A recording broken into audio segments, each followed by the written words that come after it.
Assalamualaikum warahmatullahi wabarakatuh. Jadi, di sini saya akan membahas tentang uang dalam perspektif ekonomi Islam. Sistem ekonomi Islam berbeda dengan sistem ekonomi kapitalisme, sosialisme, ekonomi campuran, komunisme, dan sistem ekonomi tradisional.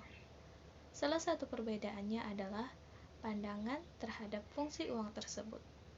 Fungsi uang dalam perspektif ekonomi Islam hanya terbatas pada uang sebagai alat tukar barang dan jasa.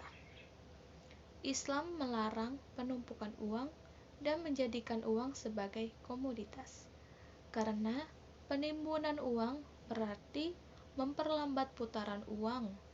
Hal ini berarti memperkecil terjadinya transaksi, sehingga perekonomian menjadi lemah. Islam mengharamkan riba dan menolak segala jenis transaksi semu seperti yang terjadi di pasar uang atau pasar modal saat ini. Uang merupakan inovasi besar dalam peradaban perekonomian dunia. Posisinya sangat strategis dalam sistem ekonomi dan sulit untuk digantikan dengan media lainnya. Pada awalnya, fungsi uang masih pada fungsi utamanya, yaitu sebagai alat tukar. Namun, dalam perkembangannya, fungsi utamanya mengalami pergeseran. Fungsi uang bukan hanya sebagai alat tukar, tetapi dijadikan sebagai sebuah komoditas.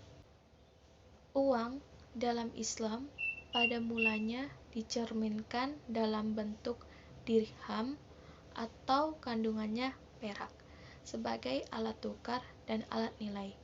Kemudian berkembang menjadi dinar yang kandungannya emas. Negara-negara mayoritas muslim mempopulerkan menggunakan dinar dan dirham sebagai alat tukar pembayaran yang dilandasi pertama karena dalam Al-Quran dan Al-Sunnah banyak menyebutkan harta dan kekayaan dengan istilah emas dan perak. Yang kedua, upaya menegakkan rukun Islam, yaitu untuk membayar zakat. Yang ketiga, bahwa uang emas bersifat universal dan dapat diterima oleh setiap manusia, karena bahannya lebih sulit untuk dipalsukan.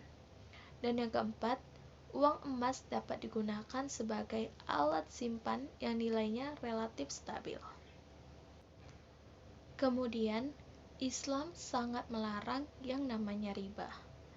Pelarangan riba merupakan salah satu pilar utama ekonomi Islam di samping implementasi zakat dan pelarangan maisir, gharar, dan hal-hal batil. Secara ekonomi, pelarangan riba akan menjamin aliran investasi menjadi optimal.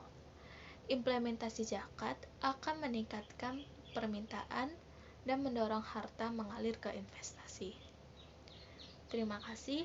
Assalamualaikum warahmatullahi wabarakatuh.